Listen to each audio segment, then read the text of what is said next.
বন্ধুগণ, এই পৃথিবীতে এমন অনেক মানুষ আছে যারা অন্যের ভালো, অন্যের মঙ্গল সহ্য করতে পারে না। এই পৃথিবীতে অনেক ধার্মিক মানুষ আছে যারা যারা ধর্মীয় নিয়ম কানুনের কথা বলে, কিন্তু নিজেরাই তা পালন করে না। যারা অন্যের বলবো যে প্রয়োজন বুঝে না, যারা শুধু ভালো ভালো কথা বলে, কিন্তু প্রভু জানেন মানুষের প্রয়োজন কি, এবং প্রভু এটাও জানেন যারা আজকে জেনেও না জানার ভান করে, যারা ধার্মিকতার বেশ ধারণ করে, যারা শুধু নিয়মের কথা বলে নিজেরা তা পালন করে না, এটা একটা পাপ। এবং এই পাপ যারা করে তারা চোখ থাকতো অন্ধ।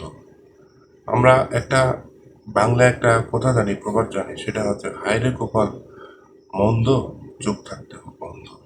চোখ থাকতেও আজকে অনেক মানুষ পৃথিবীতে অন্ধ।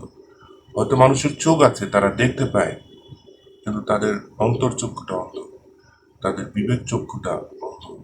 তারা বিবেক দিয়ে দেখতে পায় না, উপলব্ধি করতে পারে না, বিশ্বাস করতে পারে না। এমন একটি ঘটনা আপনাদের সামনে আজকে শেয়ার করব। যদি আমরা মতিলিখিত সুসমাচার 9 অধ্যায় পড়ি, 35 থেকে 41 পদ পড়ি, এই অংশের মধ্যে প্রভু যীশু খ্রিস্ট একজন জন্ম অন্ধকে সুস্থ করেছিলেন, কিন্তু সেই সমাজের ধর্মবেত্তারা, ফরিসিরা, তারা এটি বিশ্বাস করতে পারেনি, এটি মেনে নিতে পারেনি। সেই লোকটাকে তারা নানাভাবে হ্যারাসমেন্ট করছিল, তাকে গালিগালাজ দিচ্ছিল। কারণ সেই দিন ছিল জিহুদীদের বিশ্রাম বার। জিহুদি নিয়ম অনুসারে সেই দিন কোনো কাজ করার কথা না, কিন্তু সেই দিন প্রভু যীশু খ্রিস্ট যখন এই লোকটাকে সুস্থ করেছিলেন, আর এই বিষয়টি সেই ফরিসিরা নিতে পারেনি, কারণ তাদের কাছে নিয়ম ছিল। নিয়ম আজকে কাজ করা যাবে না, তার মানে কোনো কাজ করা যাবে না। বন্ধুগণ, এটি তাদের মধ্যে ভুল ধারণা ছিল। আর সেই ধারণা যখন প্রভু যীশু খ্রিস্ট ভেঙে দিলেন, সেই দিনে তিনি একটি ভালো কাজ করলেন, একজন অন্ধকে সুস্থ করলেন, কিন্তু এটি ফরিসিরা মেনে নিতে পারেনি। বলুন, এটি এক ধরনের অন্ধকার। আজকে আমাদের সমাজে এমন অনেক মানুষ আছে যারা এইরকম অন্ধ, যারা নিজেদের ধর্ম কর্মের জীবন বড় মনে করে, নিয়ম বড় মনে করে। এখন প্রার্থনা টাইম প্রার্থনা করতেই হবে, এখন ঘুমার টাইম ঘুমাতেই হবে, এখন বিশ্রামের টাইম বিশ্রাম নিতেই হবে, আজকে উপবাস দেওয়ার সময় উপবাস দিতেই হবে। নিয়ম মানুষের প্রয়োজনে তৈরি হয়েছে, মানুষ নিয়মের জন্য না, নিয়ম মানুষের জন্য। কিন্তু তারপরেও কিছু মানুষ এমন আছে, কিন্তু প্রভু যীশু খ্রিস্ট তিনি দেখাতে চেয়েছেন যে এটাও এক ধরনের অন্ধত্ব, এটাও এক ধরনের মূর্খতা। আর এই ঘটনা যখন ঘটে, তখন ফরিসিরা প্রভু যীশু খ্রিস্টের কথা শুনছিল। তারা প্রভু যীশু খ্রিস্টকে বলেছিল, আমরা কি অন্ধ নাকি? আর প্রভু যীশু খ্রিস্ট বলেছিলেন, তোমরা বলতেছো তোমরা দেখতে পাচ্ছ, তার মানে তোমাদের পাপ আছে। কারণ তোমরা দেখতে পাচ্ছ বলে তোমরা ভালো বিষয় দেখছো না, তোমরা মন্দ বিষয় দেখতেছো। তোমরা দেখতেছো যে একজন মানুষ আজকে বিশ্রাম বা আজকে কোনো কাজ করে না, কথা না, করার কথা না, কিন্তু তবু করেছে, এটি তোমাদের কাছে বড় বিষয়। এটি দেখতে পাচ্ছ, তুমি এটি দেখতে পাচ্ছ না যে সে জন্ম থেকে অন্ধ, তার জীবনে দুঃখ কষ্ট যন্ত্রণা। নিয়ম পালন করা বড় বিষয় তোমাদের কাছে, নাকি এই লোকটাকে সুস্থ করা বড় বিষয়? এই জন্য তোমরা পাপ করছো। আর এই জন্য বলছেন, তোমরা বলতেছো তোমরা দেখতে পাচ্ছ, তার মানে তোমাদের পাপ আছে। আর যদি তোমরা বলতে যে আমরা দেখতে পাচ্ছি না, তাহলে অনন্ত জীবন লাভ করতে। বন্ধুগণ, এই জন্য আমি বলছি যে আত্মিক অন্ধতা বলেও কিছু বিষয় আছে। মানুষ আত্মিকতায় জীবনযাপন করে, অতিরিক্ত আত্মিকতা যারা দেখায়, তারা এইভাবে আত্মিকতায় অন্ধ হয়ে যায়। বন্ধুগণ, অতিরিক্ত আত্মিকতা মানে এটা না যে মানুষের প্রয়োজন বুঝতে পারবো না, মানুষকে ভালোবাসবো না, মানুষের জন্য মঙ্গলকর কিছু করবো না।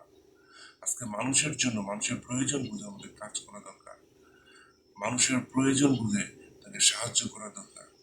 আজকে কত মানুষ আজকে এই জগতে শারীরিকভাবে অসুস্থ আছে এবং আর্থিকভাবে অসুস্থ আছে, সেই সমস্ত মানুষগুলোর জন্য কাজ করা দরকার। আজকে আমার এই বাক্য প্রচারের উদ্দেশ্য হচ্ছে, যারা আত্মিকতার মধ্যে অন্ধত্বের মধ্যে আছে, তাদের দৃষ্টি চোখ যেন খুলে যায়, তারা যেন প্রভুকে পায়, তারা যেন প্রভুর শিক্ষা বুঝতে পারে। প্রভু তিনি পবিত্র, তিনি ন্যায্য, তিনি ধার্মিক, তিনি এই পৃথিবীর সৃষ্টিকর্তা, তারপরে আমরা মানুষ আত্মিক হতে পারি না, ধার্মিক হতে পারি না। তিনি পবিত্র, ন্যায্য, তার তুলনা নাই। তিনি সর্বশ্রেষ্ঠ, সর্বশক্তিমান, সর্বজ্ঞ, সর্ববিরাজমান। বন্ধুগণ, তাকে বিশ্বাস করা দরকার এবং তাকে বিশ্বাস করে তার মতো জীবনযাপন করা দরকার। নিয়ম বড় বিষয় নয়, বরঞ্চ মানুষকে ভালোবাসা দরকার। মানুষের প্রয়োজনে মানুষের পাশে দাঁড়ানো দরকার, মানুষকে সাহায্য করা দরকার। আজকে আর্থিক অন্ধতার মধ্যে আমাদের সমাজ ডুবে আছে। আজকে অনেকে অহংকার করে, আমি প্রতি রবিবার গির্জায় যাই। অনেকে অহংকার করে, আমি আমার আয়ের 10 আমি প্রভুর জন্য দান করে দিই। আজকে অনেকে অহংকার করে, আমি ধর্মীয় সভায় দান করি, আমি চার্চে দান করি, আমি গরিবদের সাহায্য করি। এগুলি মধ্য দিয়ে অনেকে অনেক সময় নিজেরা তাদের সেই অহংকারকে প্রকাশিত করে। এটাও এক ধরনের অন্ধত্ব। বন্ধুরা, আমাদের কাজ হবে গোপনে, আমরা যা কিছু করবো গোপনে। এইরকম আত্মিক অন্ধতাও যেন আমাদের মধ্যে না থাকে।